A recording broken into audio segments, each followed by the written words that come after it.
বিশ্বকাপ দলে থাকছেন মাহমুদুল্লাহ সাইফুদ্দিনও। আসসালামু আলাইকুম প্রিয় দর্শক।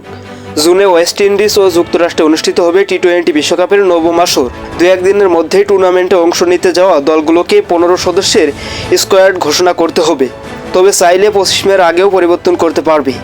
ইতিমধ্যে ভারত, ইংল্যান্ড, নিউজিল্যান্ড ও দক্ষিণ আফ্রিকার দল তাদের বিশ্বকাপ দল ঘোষণা করেছে। বাকি দলগুলো আজ না হলেও কালকের মধ্যেই দল ঘোষণা দেবে। বাংলাদেশের বিশ্বকাপ দলে থাকতে পারেন সাবেক অধিনায়ক মাহমুদুল্লাহ রিয়াদ এবং pace bowling allrounder Mohammad Saifuddin. বিশ্বস্ত একটি সূত্রে এমনটি জানা যায় গাজী আশরাফ হোসেনের নির্বাচক কমিটি আজ টি-20 বিশ্বকাপের জন্য 15 সদস্যের দল চূড়ান্ত করেছে। এখন শুধু আনুষ্ঠানিক ঘোষণার অপেক্ষা।